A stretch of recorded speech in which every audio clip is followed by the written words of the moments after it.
Man, what in the world is Carnival Cruise Line doing? Big announcement coming out, and I tell you what, some of their cruisers are not happy. Royal Caribbean got their own big announcement, and we got cruisers stranded. The ship straight up left them behind, and you're not going to believe why. It's a pile of cruise news.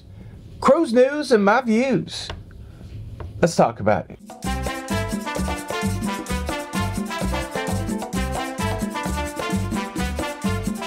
Hey, what's up everybody? Welcome to La Little Loca. I'm your host Tony, here with the latest cruise news and views for your face. For your face on a Thursday the 25th of July, 2024. And man, it is popping like popcorn here. Kind of sad though. It's my very last day on one of the world's newest cruise ships, Royal Caribbean's Utopia of the Seas. And it begins a whole whirlwind journey for me. I get off this cruise ship tomorrow morning, 7 or 8 a.m. And then by 10 o'clock tomorrow night, I'll be leaving on a jet plane. Shout out Ludacris. I'll be leaving on a jet plane to London in the UK. And then the following day, I'll be getting on a cruise ship in Southampton.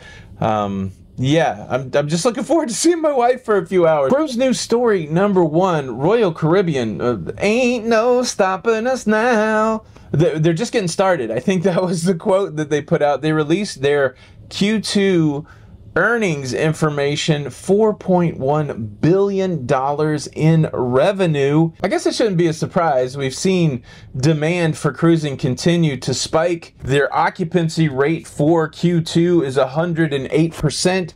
And so that means that cruise cabins had more than two people in it a lot of the times to get to that 108% occupancy. And like they said, there's no slowing them down. We've had the debut of the Icon of the Seas here in 2024. Now we've had the debut of the Utopia of the Seas. We've had an announcement out from Royal Caribbean that they're going to be making some smaller cruise ships. It's interesting and exciting to watch at the same time. Royal Caribbean, very aggressive. They're trying to tackle and take a big slice of what is becoming a $1.9 trillion cruising industry. And certainly leading the way with innovations and ships. There is another juggernaut in the cruise space, Carnival Corporation, not willing to be outdone. Let's first talk about an improvement the Carnival Cruise Line has made. Famously, we've covered some stories where people got their cruise booking canceled because of the information that they published online. It wasn't very hard a few months ago to cancel someone's Carnival booking. Essentially, all you needed was their last name and the booking number. You could just go to the website and you could add that booking to whatever Carnival account that you had, and then you could manage it if you had those two pieces of information, last name and booking number. Well, that turned out to be a little bit of a flaw. And now Carnival has improved that process, requiring more pieces of information before you can manage a cruise. Now, in addition to booking number and last name, you also have to provide a date of birth. You also have to provide the sail date and the ship that you're trying to manage. So it should be a little more secure, but the message continues to be for everybody out there, be careful with what information you put out there on the internet. And look, I don't think stories like this is a big surprise to anyone that's been doing anything online over the last few years.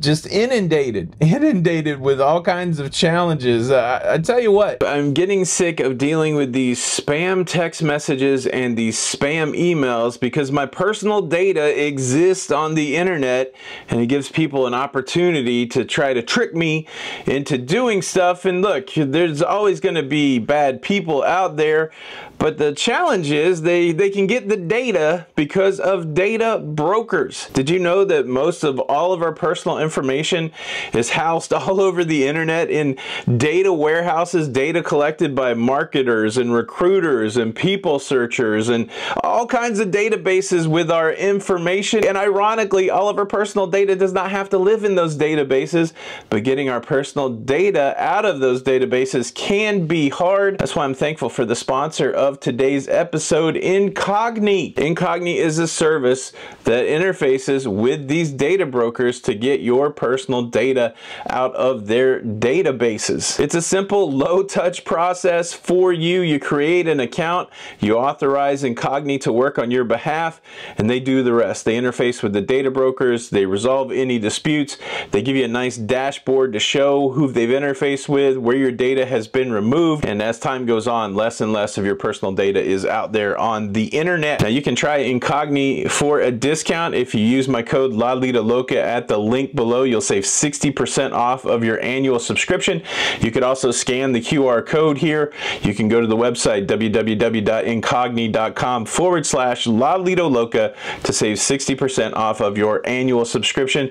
Big thanks to Incogni for sponsoring today's episode. Cruise news story number 3. Like I said, Royal Caribbean not the only one with a huge announcement over the last few days. Carnival Cruise Line with a huge announcement of their own, an announcement that kind of made some of their passengers upset. They've announced that they will be building a new class of cruise ship. Right now we have the XL class. That's the latest class, the Jubilee, the Mardi Gras, the Celebration. Well, hold on to your taters out there. We're getting a whole new class of cruise ship, and listen to this. These will be mega ships for Carnival Cruise Line, holding up to 8,000 passengers each. Dun dun dun dun. That's a lot of folks. We're starting to, they're knocking on the door going, look, Royal Caribbean, you can build a huge cruise ship. Well, we can build a huge cruise ship too.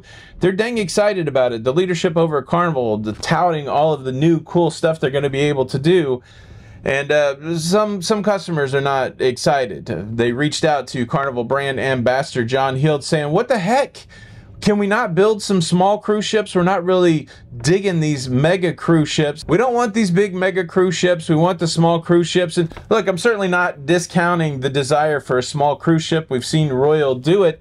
But Carnival is a business. They want to make the best decisions for their profitability while keeping customer satisfaction high. So they're balancing all of that out.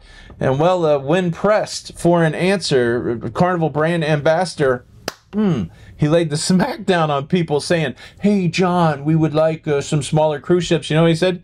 He said, no, we're not going to do it. Let me give you the exact quote. It's not as harsh as I'm making it seem, but still, he did layeth the smacketh down. This is what he said exactly. Asked if they were going to have smaller cruise ships. John said, look, there's no plans at all for us to build smaller ships. It's not profitable, it is not something that is affordable, and it is not something that attracts the new customer. Remember, we said earlier in the show, exploding cruise industry, $1.9 trillion, and Carnival wants their slice of the pie too, and the only way you're going to get that slice is to bring new cruisers in. And the wild thing for me is that when new cruisers come in, they don't give a hoot. Don't pollute. They don't give a hoot what cruising used to be like. They don't give a hoot about the small ship cruise experience. They're coming to the new mega ship cruise experience. And so, yeah, that's the customer that cruise lines want. Obviously, they want to keep their old customers. That's why they're using loyalty programs. But they know that there's some flexibility in the old customers. They can bend them a little bit because we all love cruising, right? We're hooked. You know, we're not going to give up the addiction if you tweak the product a little bit. Maybe some will, but I think that most cruisers are like, okay, things have changed, but I still love it. At least I'm in that boat. Okay, they're not cleaning my cabin twice a day. I still love it, you know, but the new cruiser is really where the new money is in the next generation of cruiser. And so Carnival's, I guess, rightly saying, yeah, we're not going to build small cruise ships, and people aren't excited about it. We are people. I would love to hear what you're excited about. Are you excited about a new 8,000 passenger cruise ship for Carnival? Are you bummed out that they're not going to build smaller ships? And what do you think about Royal Caribbean popping off? Crazy stuff. But that's not the only crazy stuff. We got a crazy story about cruisers left behind. I'd love to tell you all about it. But first, let me quickly invite you to subscribe. If you like staying up to date with everything going on in cruising, please consider subscribing with the notification bell on. That way you don't miss out on any of these episodes. Thank you in advance. Yeah, a rough day for cruisers on Holland America Line's Koningsdam. It started out as a great day this past Tuesday. They got off the cruise ship in Skagway, Alaska, and the big plan for today for 150 of these passengers was to get on the White Pass Rail and to climb the mountains into the Yukon to leave the United States to go into Canada.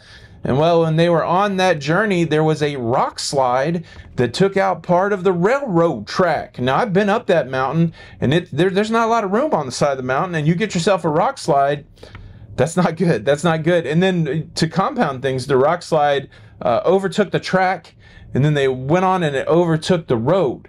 And so it really left these people stranded. The decision was made, the Koningsdam, they left. They had to bug out. Sorry, you didn't make it back to the cruise ship. I mean, everything, they all knew it was going to happen, that kind of thing. And then this whole process began for these stranded cruisers. They were disembarked from the train. They were put onto a bus. Then they had to go 6 hours to Haines, Alaska, where they were finally able to rejoin the cruise ship. Sounds like it was a wild 24 hours, but it does sound like they have been reunited. Shout out Ludacris. Reunited with the cruise ship.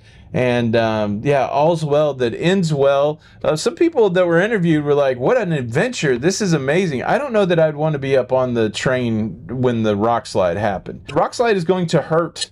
Rock slide continues to hurt, to be honest. Skagway's tourism, remember, you know, they closed down one of their docks for a while trying to deal with rock slides. We even saw some cruise ships skipping Skagway because of the rock slides. And now if you've got the White Pass Rail closed, it's closed by the government, closed right now, that area where the rock slide was, that's going to hurt the tourism there too.